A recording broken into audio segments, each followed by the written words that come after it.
The fluorescent lights hum. The air is thick with anticipation, and every shadow seems to hold a secret. Welcome to my hospital night shift, where the rules of isolation aren't just strange, they're almost supernatural. Get ready for a journey into the eerie unknown, because what I'm about to reveal about these isolation protocols will truly unnerve you. My name is Sarah, and I've been working the night shift at Mercy General Hospital in East Texas for 3 years now. 3 long, sleepless years that have changed everything I thought I knew about medicine, about death, and about the thin veil that separates our world from whatever lies beyond. When most people think of hospital isolation, they imagine sterile rooms and protective equipment. They think of keeping diseases contained, of following CDC protocols to the letter. But here at Mercy General, isolation means something entirely different after midnight. The hospital sits on land that was once a Civil War battlefield, then a tuberculosis sanitarium, and finally rebuilt as our current facility in 1987. The locals whisper stories about the previous buildings, about patients who never left, about nurses who still walk the halls long after their final shifts ended. I used to dismiss these tales as small-town folklore, the kind of stories that grow legs in places where history runs deep and the nights run long. Now, after countless midnight shifts, I know better. It was Dr. Hartwell who first explained the isolation rules to me during my orientation. He's been here since the hospital opened, a gaunt man with silver hair and eyes that seem to see too much. His voice carries the weight of decades when he speaks, and there's always an undercurrent of something unspoken, something that lurks just beneath his carefully chosen words. These aren't your typical isolation protocols. He told me that first night, his fingers drumming nervously against his clipboard.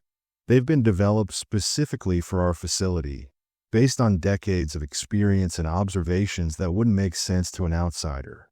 Follow them exactly, Ms. Rodriguez. Exactly. The consequences of deviation aren't just medical. They're far more personal than that. The first rule seemed innocent enough. Never work alone in the isolation wing between midnight and 4 a.m. Always maintain visual contact with at least one other staff member. At first, I thought it was a safety measure, a way to ensure proper care in case of emergencies. But there's something about the way Dr. Hartwell's eyes darted toward the darkened corridor when he explained it, something that suggested the danger wasn't coming from the patients. That first week, I was paired with Marcus, a veteran nurse who'd been working nights for over a decade. He moved through the isolation wing with practiced efficiency, but I noticed how he always checked corners before entering rooms, how he never turned his back on empty doorways, how he insisted we announce ourselves before entering any space, even storage closets. "It's just protocol," he said when I questioned his behavior. But his voice lacked conviction, and I caught him making small signs with his fingers sometimes, gestures that looked suspiciously like crosses or protective symbols. You'll understand once you've been here longer. This place has its own rhythm at night, its own way of doing things. Smart people learn to adapt.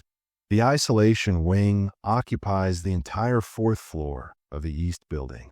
12 rooms line a single corridor, each one designed with double doors and specialized ventilation systems. But what makes these rooms unique isn't their medical equipment. It's the modifications that were added after the hospital's 3rd year of operation. Mirrors placed at specific angles in the hallways. Salt lines barely visible along the thresholds. And in each room, small bells hanging from fishing line, so thin you might miss them if you weren't looking carefully. Those aren't for decoration. Marcus explained when he caught me staring at one of the bells during my first night. They're early warning systems. You hear one ring when there's no wind, no movement from the patient. You call for backup immediately. Don't investigate alone. Don't assume it's nothing. That's rule number 2, and it's kept more of us safe than you might imagine. The bells became a constant presence in my peripheral awareness. Most nights, they hung perfectly still, their tiny brass surfaces catching the fluorescent light in ways that created dancing shadows on the walls. But sometimes, when the air conditioning cycled off and the building settled into its deepest quiet, I would hear the faintest chime, just once, just enough to make me question whether I'd heard anything at all. Rule 3 emerged during my second week. Never acknowledge sounds that don't have visible sources. This one confused me initially, especially in a hospital where mysterious sounds were commonplace. Machines beeping, elevators cycling, plumbing settling. These buildings are never truly quiet.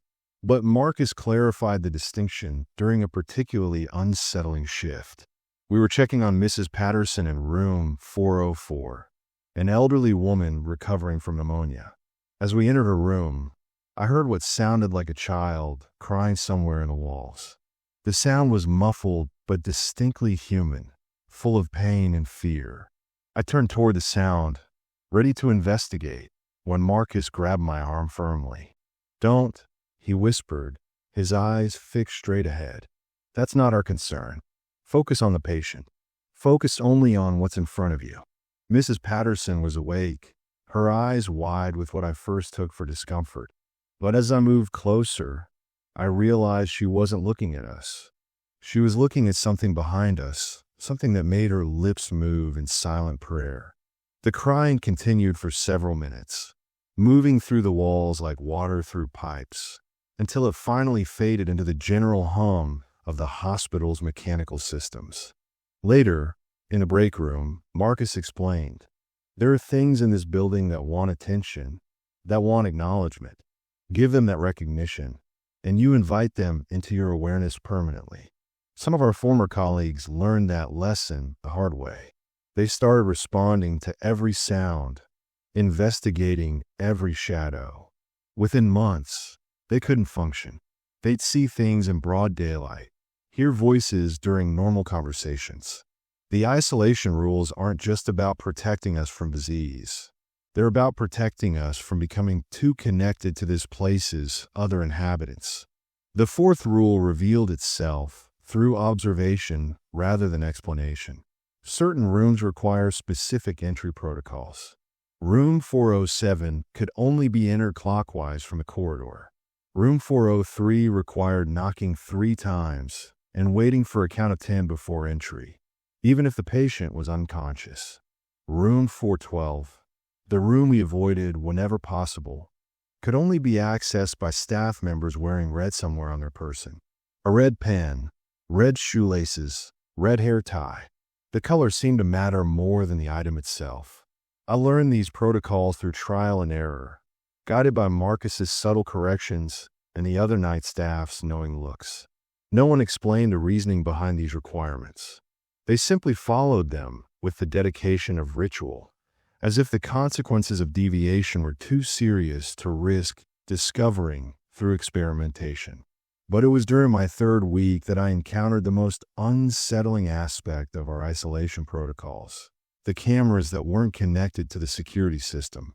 Every room had the standard medical monitoring equipment, the usual angles for patient safety and liability protection. But in each isolation room, mounted in corners that served no medical purpose, were additional cameras with dark lenses that seemed to absorb light rather than reflect it. "Those aren't for the hospital administration," Marcus told me when I asked. "They're for the other observers, the ones who were here before us and will be here after we're gone. Think of it as a courtesy, a way of letting them know we respect their presence and their territory. In return, they generally respect ours." The weight of this information settled over me like a cold blanket. I was working in a place where the living and the dead had established some kind of coexistence, where isolation meant protection not just from infection, but from forces that medical school had never prepared me to understand. The fluorescent lights hummed overhead, and every shadow suddenly seemed deeper, more purposeful. As my first month progressed, I began to understand that these weren't arbitrary rules created by paranoid administrators.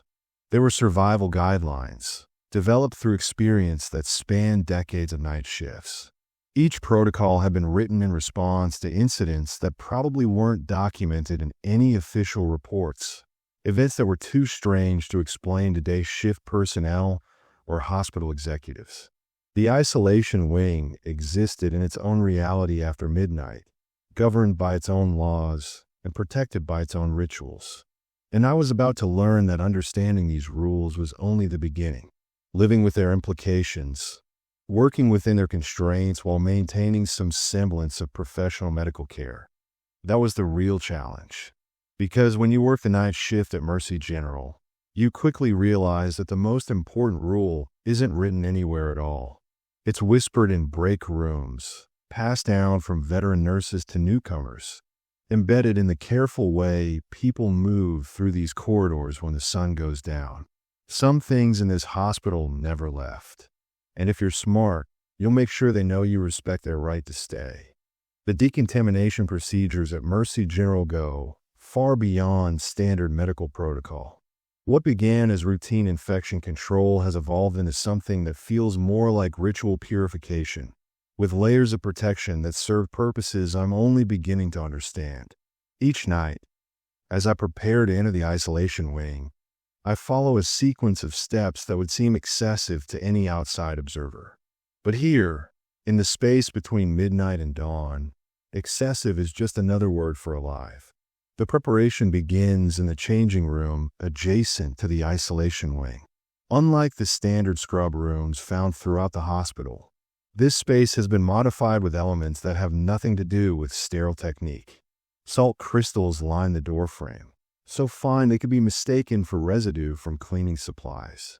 A small mirror hangs beside the hand sanitizer, positioned at an angle that allows you to see behind yourself while washing your hands. And scratched in the metal of each locker are symbols that look like they might have been carved with surgical instruments. Crosses, circles, and geometric patterns that seem to shift slightly when you're not looking directly at them. Marcus showed me the proper order of gowning during my first week. Standard procedure calls for hand hygiene, then gown, mask, eye protection, and finally gloves.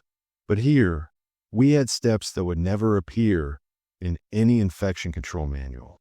After the gown, but before the mask, we apply a small amount of eucalyptus oil to our upper lip. It helps with the smell, Marcus explained, though I wouldn't understand what he meant until later. After the eye protection, but before the gloves, we each take a small iron nail from a bowl beside the door and slip it into our pocket. Insurance, he said simply, and the way he said it discouraged further questions. The most unsettling part of the preparation ritual involves the mirror check. Before entering the isolation wing, each team member must look into the small mirror and confirm that their reflection appears normal. We don't just glance. We look carefully at our eyes, our expressions, the way the fluorescent light falls on our faces. Sometimes, Marcus would stare for a full minute, studying his reflection with the intensity of someone searching for hidden flaws. You're looking for changes, he finally explained after I asked about the lengthy mirror sessions. Changes in your eyes, differences in the way shadows fall. If you see anything that doesn't look right, anything at all, you don't enter the wing that night. You find another assignment, take a sick day, whatever it takes. Because once something's marked you, the isolation wing becomes dangerous in ways that have nothing to do with infectious disease. I learned the importance of this check during my second month. Janet Morrison, a nurse who'd worked nights for 15 years, was preparing for a shift when she noticed something wrong with her reflection. Her eyes looked hollow, empty in a way that suggested something was missing rather than something being added. She stared at herself for several minutes, growing increasingly agitated, before finally backing away from the mirror. "I can't go in tonight," she told the charge nurse. "Something's not right. I need to go home." The next morning, we learned that Janet had been found in her car in the parking lot, sitting perfectly still with her hands on the steering wheel, staring straight ahead. She couldn't explain what had happened to the hours between leaving the hospital and being discovered by day shift staff. She took a week of personal leave and returned to day shift permanently. She never spoke about that night, but sometimes I catch her looking at mirrors with suspicion as if she's not entirely certain of what she might see.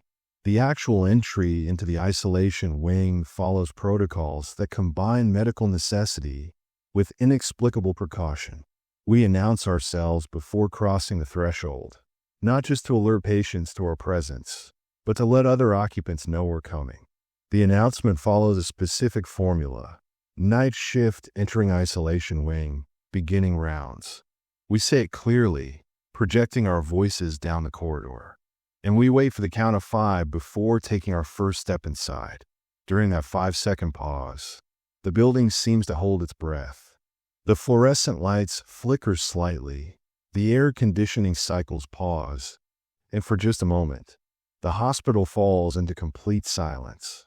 It's as if the building itself is acknowledging our presence, granting permission for our intrusion into its nighttime domain. Movement within the wing requires constant awareness of sight lines and positioning. We never split up beyond visual contact, never enter rooms without our partner knowing exactly where we are. But more importantly, we maintain awareness of the spaces we can't see. Blind corners are announced before turning, checking storage closet, or moving to medication room. These announcements aren't for each other. They're for anyone else who might be listening. The medication protocols present their own unique challenges. Standard practice calls for double-checking dosages, verifying patient identities, following the 5 rights of medication administration. But in the isolation wing, we add verification steps that have nothing to do with pharmaceutical accuracy. Before entering any patient room with medications, we check that the small bells are hanging straight and still. If they're moving, even slightly, we wait outside until they settle. If they're ringing, we don't enter at all. Room 409 taught me the importance of this precaution. Mr. Chun, a construction worker recovering from a severe respiratory infection, needed his midnight antibiotics. As we approached his door, I noticed the tiny bell was swaying gently, creating the faintest chime. I moved to enter anyway. The patient needed his medication, and bells can move for dozens of innocent reasons. Marcus caught my arm before I could turn the handle. "Not yet," he said firmly. We stood in the corridor for nearly 10 minutes, waiting as the bell gradually slowed its movement and finally hung still. When we entered, Mr. Chun was awake but disoriented, claiming he'd been having a conversation with someone who'd been standing at the foot of his bed. The room was empty except for us, but the temperature felt significantly colder than the corridor, and there was a smell in the air that the eucalyptus oil couldn't mask. Something organic and old, like flowers left too long in a vase. Break protocols during isolation shifts follow rules that prioritize group safety over individual comfort. We don't take breaks alone, even for basic needs like using the restroom or getting water. The buddy system isn't just encouraged, it's mandatory. But more than that, we follow routes that seem designed to avoid certain areas of the hospital entirely. The cafeteria is off limits during night shifts. The chapel is closed, and the basement levels, where medical records and old equipment are stored, might as well not exist after midnight. Hydration breaks happen in the designated break room on the 3rd floor, a space that's been modified with the same careful attention to detail as the changing room. Salt lines barely visible along the doorway, mirrors positioned at specific angles, and a small collection of personal items left by former staff members. A rosary, a small Buddhist statue, a dream catcher, and other objects that suggest everyone who works these shifts brings their own methods of protection. The most challenging aspect of break protocol involves eating. Food tastes different during isolation shifts, carrying flavors that seem wrong or incomplete. Coffee tastes bitter no matter how much sugar you add. Sandwiches seem to lack flavor entirely. Marcus explained this as part of the wing's influence, the way it affects sensory perception to maintain the boundary between its reality and ours. "It's not trying to hurt us," he said during one of our break room conversations. "It's just maintaining the separation." Food connects us to the living world, to normal human experiences. The wing needs us to be slightly disconnected from that while we're here, needs us to exist in the same liminal space as its other occupants. Documentation presents another layer of complexity. Every action, every observation, every medication administered must be recorded in the patient charts. But we also maintain a separate log, written in plain notebooks that never leave the isolation wing. These logs record the things that don't fit into official medical documentation. Unexplained temperature changes, equipment malfunctions that resolve themselves, patient statements about visitors who couldn't have been there. The parallel documentation system serves as both a communication tool for incoming shifts and a form of protective ritual. Writing down the strange events, acknowledging them formally, seems to contain them somehow. Events that are recorded in the isolation log rarely repeat themselves, as if being witnessed and documented satisfies whatever force is responsible for them. End-of-shift protocols reverse the entry process, but with additional steps that feel more like cleansing than simple decontamination. We remove our protective equipment in the reverse order of application, but between each piece, we pause to wash our hands and check our reflection in the small mirror. The eucalyptus oil is washed away carefully, along with any residue from the iron nail we've carried. And before leaving the changing room, we each take a moment to stand in the doorway, looking back at the isolation wing, and quietly thank it for allowing us to do our work safely. These protocols might seem excessive, even ridiculous, to someone who works day shift or in a normal hospital. But they've been refined over decades, developed through experience that's taught us the cost of taking shortcuts. The isolation wing has its own ecosystem, its own balance of forces, and our procedures ensure that we can function within that system without becoming permanent residents. Because the most unsettling truth about working isolation at Mercy General is that the protective protocols work both ways. They keep dangerous things from affecting us, but they also keep us from becoming dangerous to the next shift, to our families, to the world outside these walls. Some boundaries, once crossed, can't be uncrossed. Some connections, once made, last far longer than a single shift. The decontamination procedures aren't just about removing potential pathogens. They're about removing whatever else we might have picked up during our time in the space between worlds, ensuring that when we clock out and return to our normal lives, we leave the isolation wing's influences behind. Most of the time, the protocols work exactly as intended. But sometimes, despite our careful adherence to every rule and ritual, something follows us home anyway. Caring for patients in the isolation wing requires skills that no nursing school teaches and protocols that exist nowhere in medical literature. These aren't just people recovering from illness. They're individuals caught in the same strange space that defines the entire wing, subject to influences that affect their healing in ways traditional medicine can't explain or address. The paradox of isolation care lies in providing human connection while maintaining barriers that protect everyone involved, including the patients themselves. Mrs. Evelyn Hartley arrived on a Tuesday night in October, transferred from the ICU after recovering from severe pneumonia.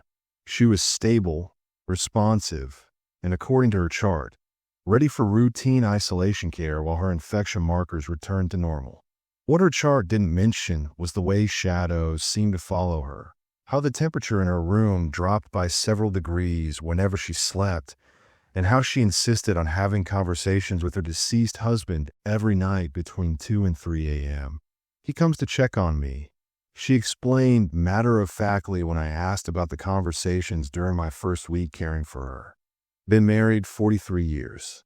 Death's not going to stop him from making sure I'm comfortable. In any other hospital, statements like these would trigger psychiatric consultations and cognitive assessments. Here, they're simply noted in the isolation log alongside vital signs and medication administration. Mrs. Hartley wasn't suffering from delirium or medication side effects. She was experiencing what happens when people spend extended time in the wing. The boundary between this world and whatever lies beyond begins to blur, and patients develop awareness of presences that most of us can't perceive. Communication through the layers of protective equipment creates its own challenges. Voices become muffled through N95 masks and face shields. Facial expressions are nearly impossible to read behind PPE. Simple interactions like taking vital signs require careful enunciation and repetition. But these physical barriers to communication pale in comparison to the emotional distance that isolation protocols require. We're instructed to maintain professional boundaries that go beyond standard nursing practice. Physical contact is limited to essential medical care. Conversations are kept brief and focused on immediate needs. We don't linger in rooms for comfort or companionship. Don't engage in the kind of extended interaction that helps patients feel less alone. The isolation isn't just about infection control. It's about maintaining the delicate balance that keeps the wing's influences contained. Room 407 housed Mr. David Okafor for 6 weeks during my 3rd month. A college professor recovering from a rare fungal infection.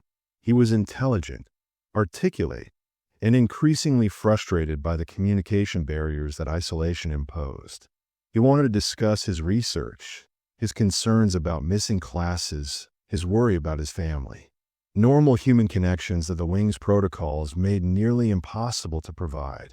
"I feel like I'm disappearing," he told me one night, his voice barely audible through the glass partition that separated us during medication administration. "I can see you. I can hear you. But it's like there's a wall between us that's getting thicker every day. Sometimes I wonder if I'm actually here at all, or if I'm already gone and just don't realize it yet." The glass partitions in several rooms serve multiple purposes. They provide visual access for monitoring while maintaining physical barriers for infection control. But they also create a strange intimacy, a fishbowl existence where patients feel simultaneously observed and isolated. Conversations through glass take on an unreal quality, like speaking to someone in a different dimension. Words carry differently. Emotions are filtered through transparency that distorts more than it reveals. Patient care schedules in the isolation wing follow rhythms that have nothing to do with medical necessity. Certain procedures can only be performed during specific hours. Blood draws happen exclusively between 1 and 2 a.m., when the wing is at its quietest. Dressing changes are scheduled around the building's settling sounds. In some rooms, particularly 412 and 403, can only be entered for care during certain moon phases, a restriction that's never explained but is followed religiously by all staff. The scheduling restrictions became clear during my 4th month when Mrs. Carmen Valdez required wound care that couldn't wait for the designated time. She was in room 412, recovering from complications following surgery, and her dressing needed changing at 3:30 a.m. The charge nurse initially refused to authorize the care. "Not in 412, she said firmly. "Not that hour. We'll have to wait until 5 a.m. or transfer her to a different room." But Mrs. Valdez was in pain, and the wound showed signs of complications that couldn't wait 2 hours. After consultation with Dr. Hartwell, who arrived within minutes despite being officially off duty, we were given permission to proceed with specific modifications to our usual protocols. The care had to be provided by 3 staff members instead of 2. We needed to keep continuous conversation going throughout the procedure, not with the patient, but with each other, maintaining verbal contact that seemed designed to anchor us to the present moment. During the dressing change, Mrs. Valdez remained unconscious, but her vital signs fluctuated in ways that didn't correspond to any medical explanation. Her heart rate would spike, then drop to dangerously low levels, then normalize again within seconds. The monitor alarms were turned off, another modification that would be unthinkable in standard practice, but which seemed essential in room 412 at that hour. Privacy concerns in the isolation wing take on dimensions that extend beyond HIPAA compliance.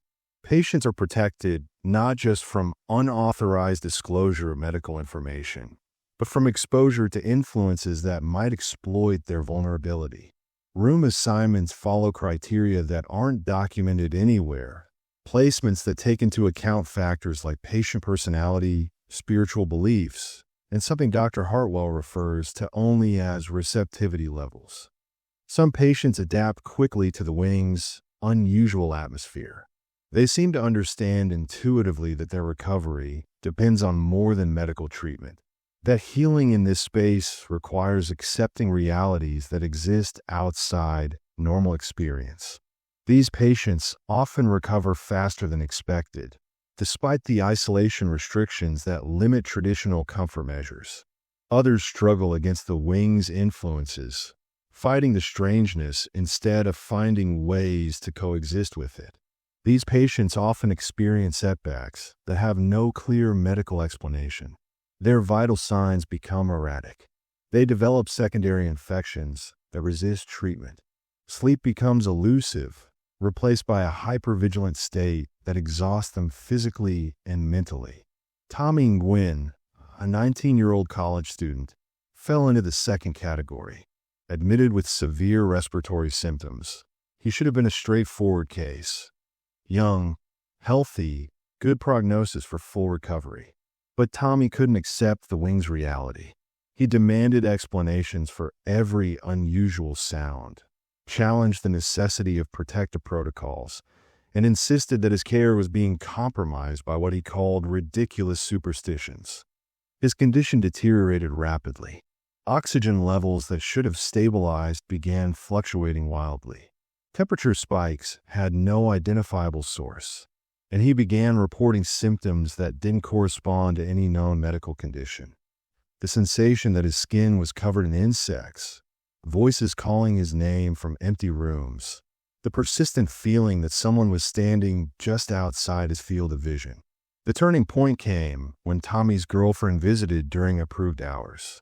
She brought flowers, cards from classmates, normal tokens of support and love. But within hours of her visit, Tommy's symptoms worsened dramatically.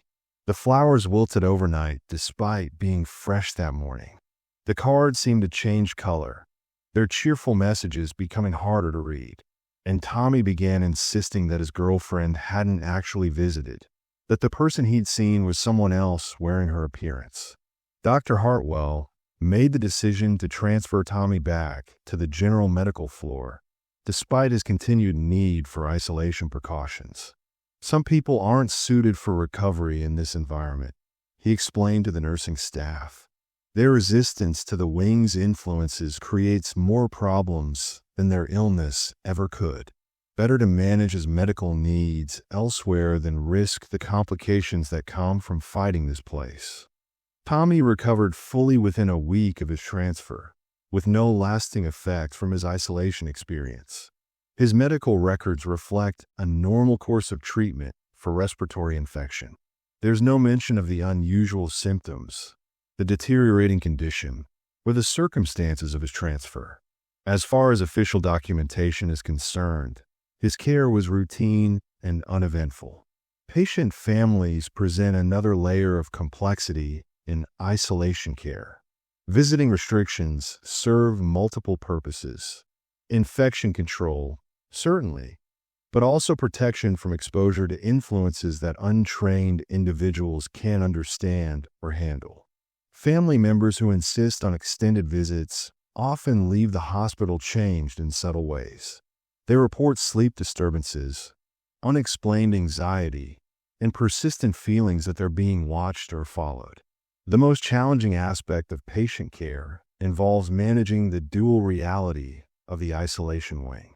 We provide competent medical care while acknowledging influences that exist outside medical understanding.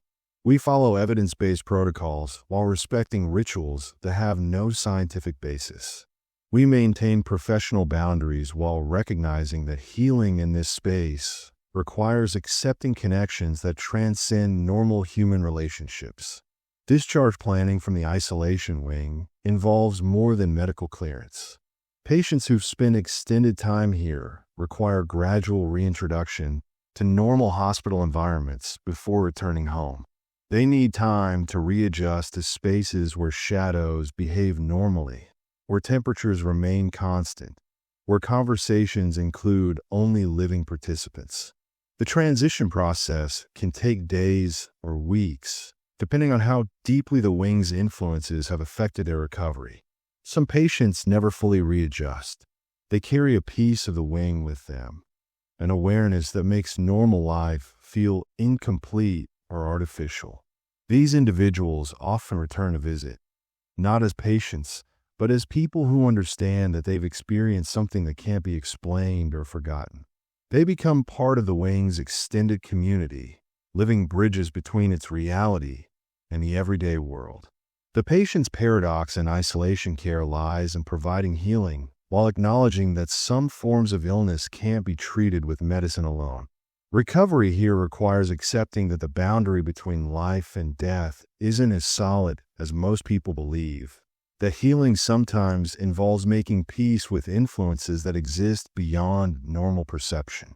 And sometimes, the most important thing we can do for our patients is simply witness their experience without trying to explain it away, offering human presence while respecting the mysterious forces that seem to guide recovery in this space between worlds.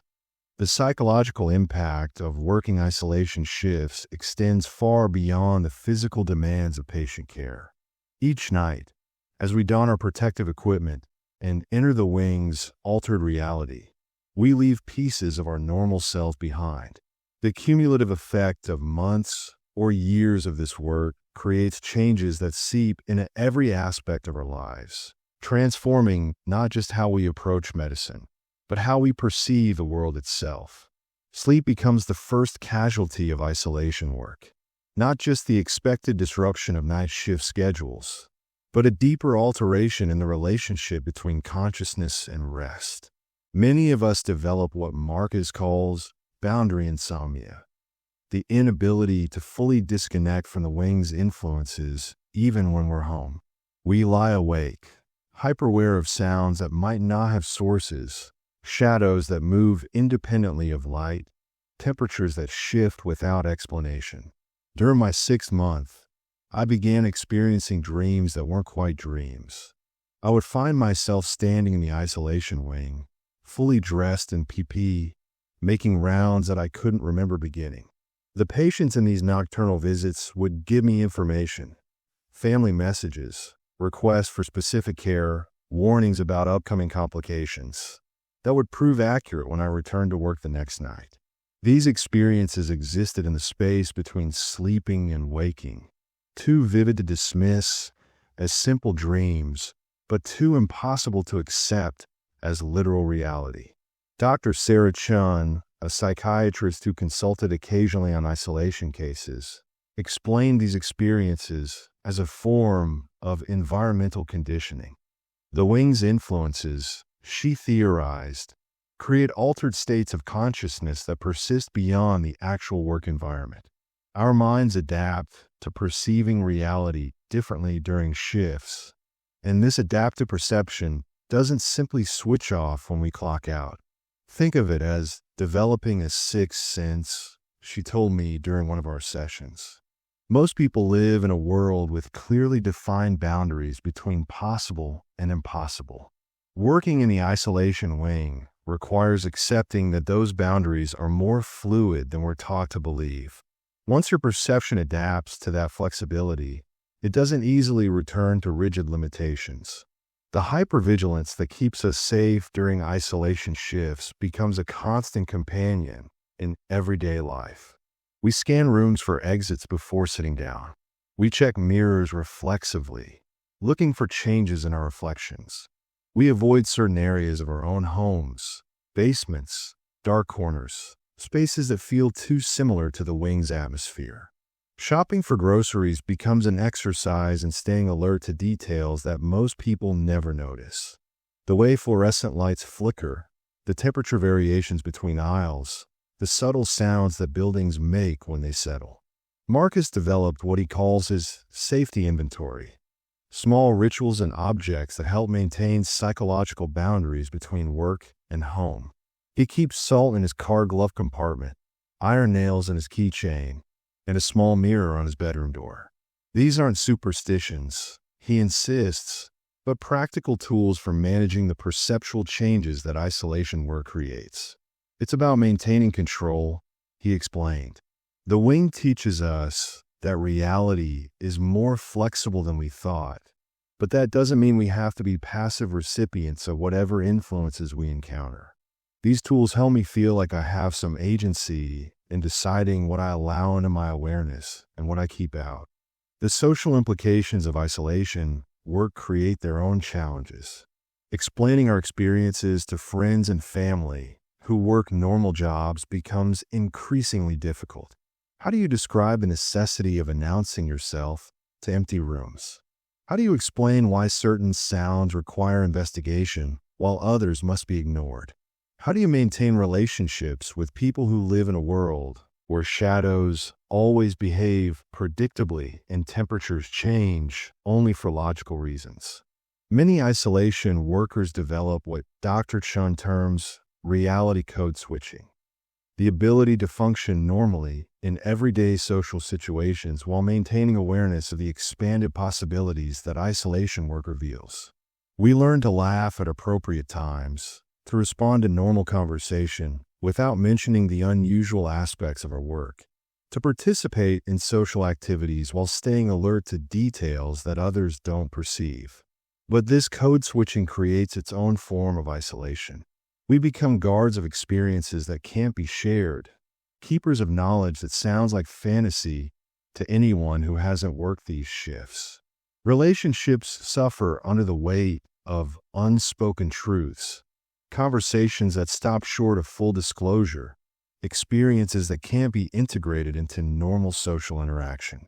Jennifer Walsh, a nurse who worked isolation for 5 years before transferring to day shift, described the social adjustment process as learning to live in a smaller world. She had to consciously limit her perception to exclude the expanded awareness that isolation work had developed, consciously ignore influences that she'd learned to monitor for safety. It felt like willfully blinding myself, she said. I knew there were things happening around me that I was choosing not to see, sounds I was training myself not to hear. It was necessary for maintaining normal relationships, but it also felt like abandoning a part of myself that had become essential to who I was. The development of coping mechanisms among isolation staff creates an unofficial support network that operates parallel to formal hospital structures. We develop our own language for describing experiences that have no standard medical terminology. We share techniques for managing perceptual changes that aren't addressed in any employee assistance program. We create informal mentorship relationships that help new staff adapt to the unique psychological demands of the work. These coping mechanisms often take the form of protective rituals that seem superstitious to outsiders, but serve real psychological functions for those who practice them. Wearing specific colors, carrying certain objects, following particular routines for entering and leaving the hospital. These practices provide a sense of control and predictability in an environment where normal rules don't always apply. The break room on the 3rd floor has evolved into a sanctuary where isolation workers can drop the code-switching behavior that everyday interactions require. Here, we can discuss the unusual aspects of our work without explanation or justification. Conversations that would sound delusional in normal contexts become routine debriefings among people who share similar experiences.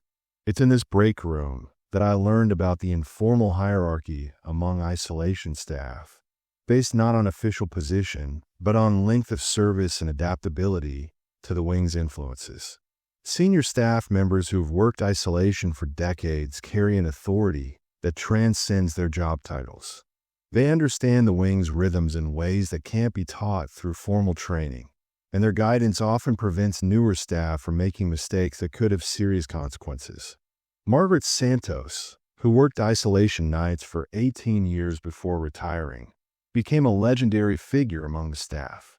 Her ability to predict unusual activity in the wing was uncanny.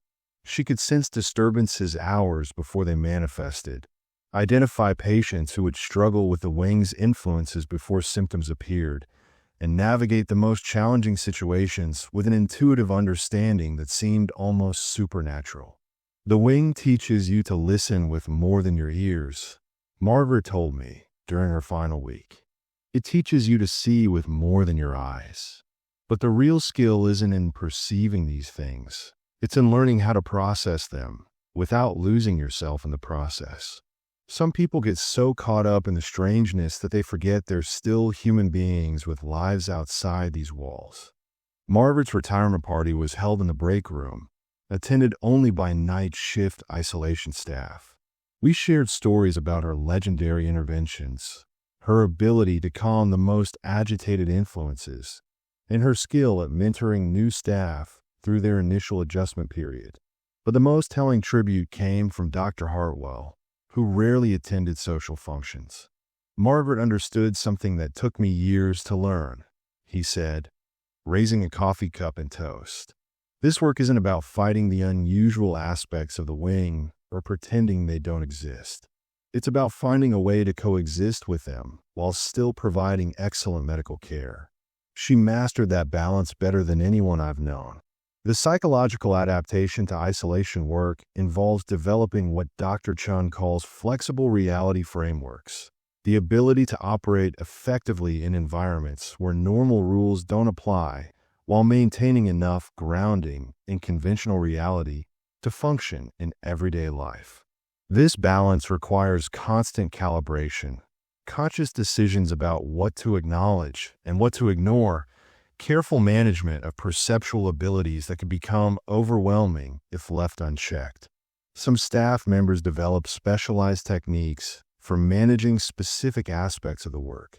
Maria Gonzalez, who's worked isolation for 8 years, has perfected the art of selective blindness, the ability to navigate the wing while consciously avoiding visual contact with things that don't need acknowledgement. Her peripheral vision remains alert to potential dangers, but her direct gaze focuses only on medically relevant details. It's like learning to drive in heavy traffic, she explained. You have to be aware of everything around you without getting distracted by things that aren't directly relevant to your immediate task. The wing has lots of activity that doesn't concern us as medical professionals. Learning to distinguish between what requires attention and what's just background noise is essential for maintaining sanity.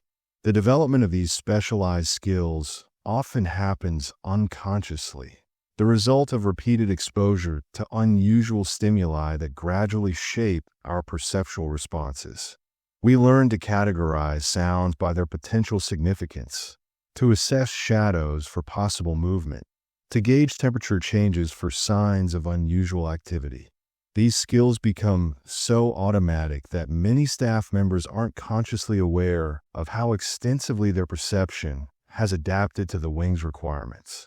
But the most profound psychological impact involves the gradual expansion of our understanding of what's possible. Working in isolation doesn't just change how we perceive our work environment.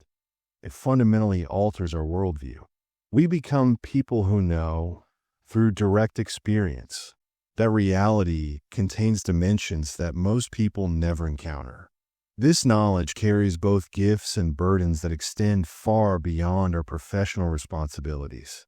The gifts include enhanced intuition, increased sensitivity to environmental changes, and a deeper appreciation for the mysteries that exist beyond conventional understanding. Many isolation workers report improved ability to sense others' emotional states, heightened awareness of environmental factors that affect health and well-being, and a more nuanced understanding of the relationship between physical and psychological healing. The burdens include the isolation that comes from possessing knowledge that can't be shared, the responsibility of maintaining professional competence while accommodating extraordinary circumstances, and the psychological stress of living with expanded awareness that sometimes reveals more than we want to know about the world around us.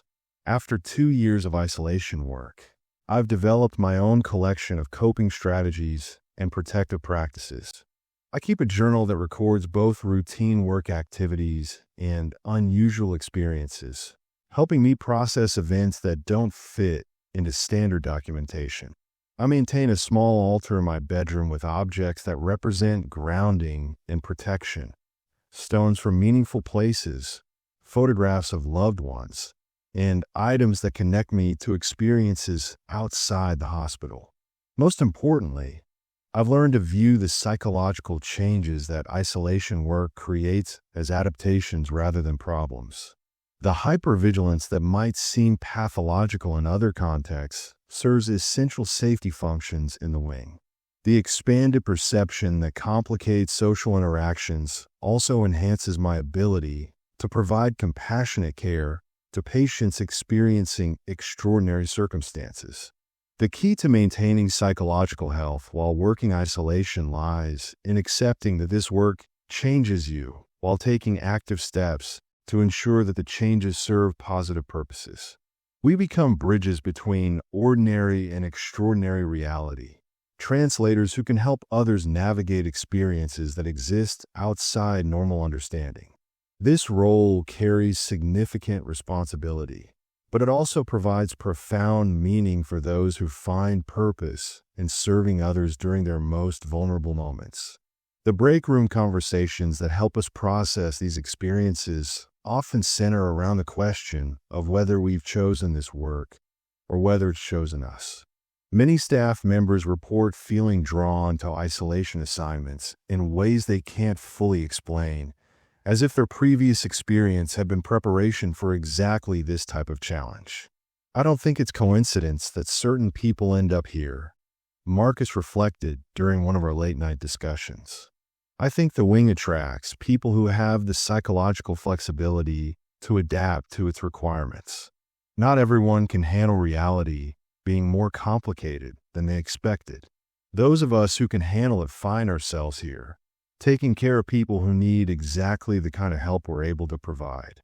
This perspective reframes the psychological challenges of isolation work as evidence of personal strength rather than occupational hazards.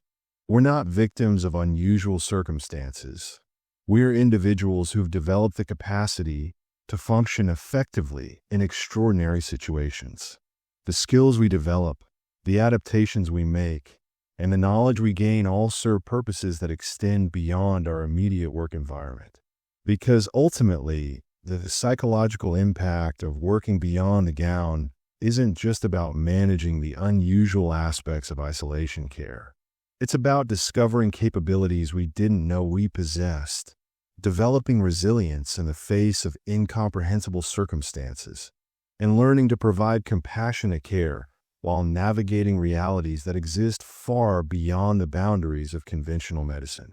The isolation wing changes everyone who works there, but for those who embrace the changes rather than fighting them, the transformation becomes a source of strength, wisdom, and deep satisfaction that comes from serving others in ways that few people could manage. After 3 years of working isolation nights at Mercy General, I've come to understand that the 7 rules we follow are just the visible surface of a much deeper system. The protocols that govern our work, the rituals that keep us safe, and the careful boundaries we maintain all serve a purpose that extends far beyond infection control or even supernatural protection. They're part of an intricate balance that has been maintained for decades, a delicate ecosystem where the living and the dead coexist in ways that benefit everyone involved. The first unspoken truth is that the isolation wing serves multiple populations. Yes, we provide medical care to patients recovering from infectious diseases, but we also provide a service to the hospital's other inhabitants, the ones who were here before us and will remain long after we're gone. The wing functions as a neutral territory, a space where different forms of existence can interact safely without interference or conflict. Dr. Hartwell revealed this truth during my final month of probationary status, when he determined that I had adapted successfully to the wing's requirements and could be trusted with information that doesn't appear in any official documentation. This hospital was built on a foundation of tragedy, he explained during a quiet conversation in his office.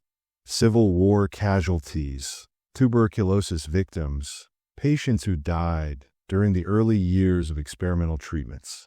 Their suffering created an energy that didn't dissipate when their bodies were laid to rest.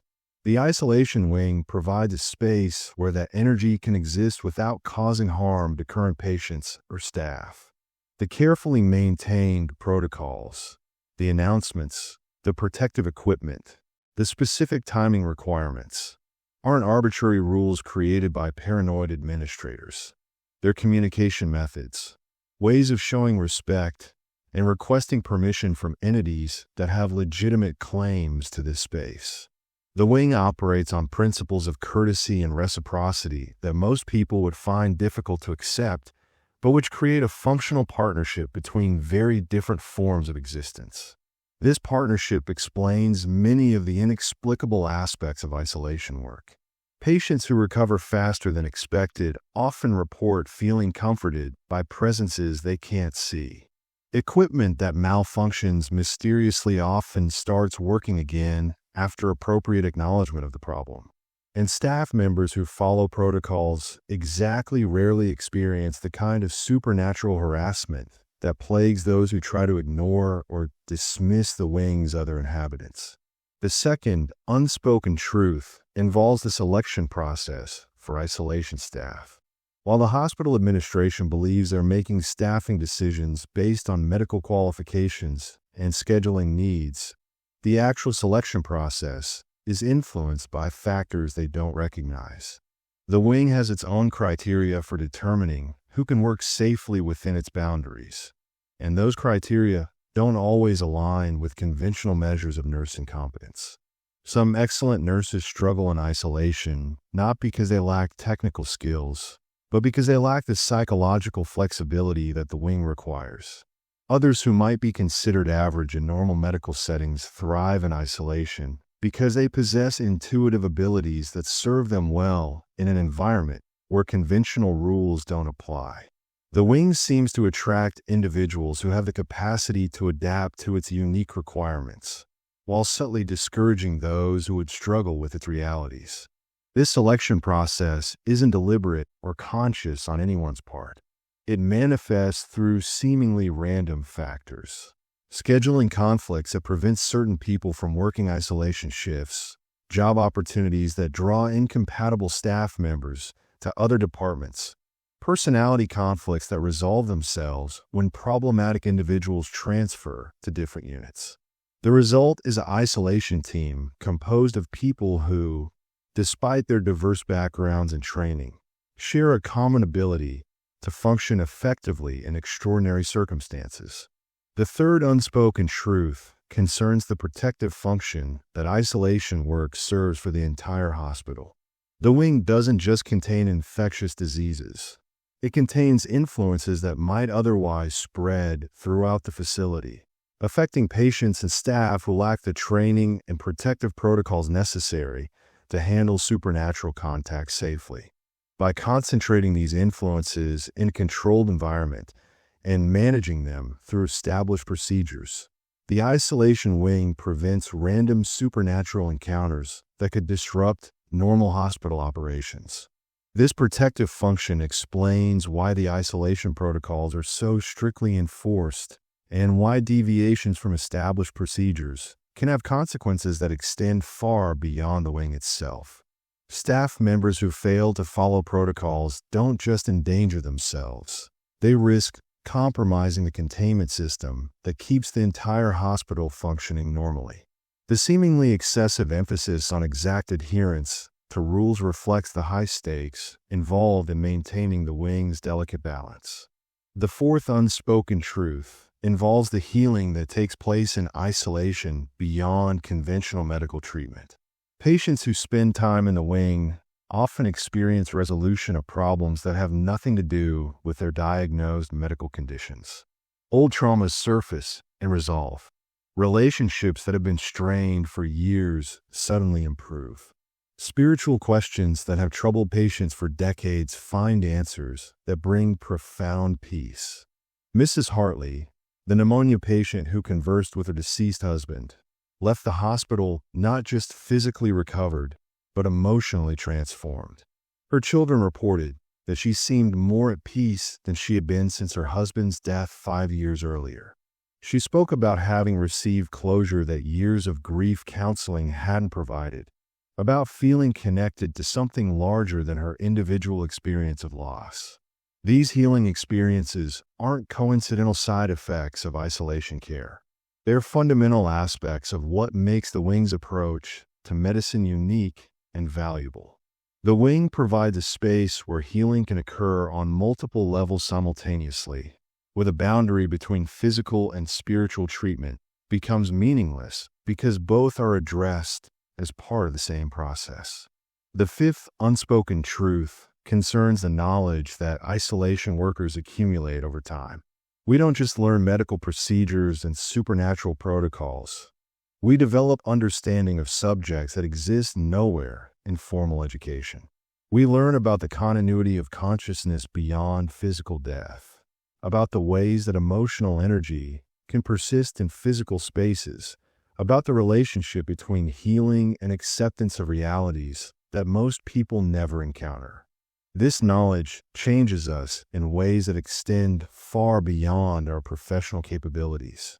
We become people who understand that death isn't the absolute ending that most people believe it to be, that healing often requires addressing spiritual and emotional factors that conventional medicine doesn't recognize, and that the universe contains far more mystery and wonder than mainstream culture acknowledges. But with this knowledge comes responsibility. We become guardians of information that could be profoundly helpful to some people and dangerously disruptive to others. We learn to share our understanding carefully with individuals who demonstrate readiness to accept expanded views of reality without becoming overwhelmed by their implications. The sixth unspoken truth involves the legacy of isolation work. Every person who successfully completes a significant period of isolation duty becomes part of a larger community that extends far beyond current staff members. We join a lineage of individuals who have maintained this unique form of medical practice, who have learned to provide care in circumstances that require both technical competence and spiritual wisdom. This legacy carries forward through informal mentorship, shared experiences, and the gradual development of institutional knowledge that exists outside official documentation. New isolation workers learn not just from current staff, but from the accumulated wisdom of everyone who has ever worked these shifts, knowledge that has been preserved and transmitted through stories, rituals, and practical techniques that prove their worth through repeated application. The final unspoken truth is perhaps the most important. The isolation wing exists as proof that reality is far more complex and wonderful than most people imagine. It demonstrates that scientific medicine and supernatural awareness can coexist productively, that healing can involve factors that extend beyond physical treatment, and that human beings are capable of adapting to extraordinary circumstances while maintaining their essential humanity. Working in isolation doesn't require abandoning rational thought or medical training. It requires expanding our understanding of what constitutes valid knowledge and effective treatment.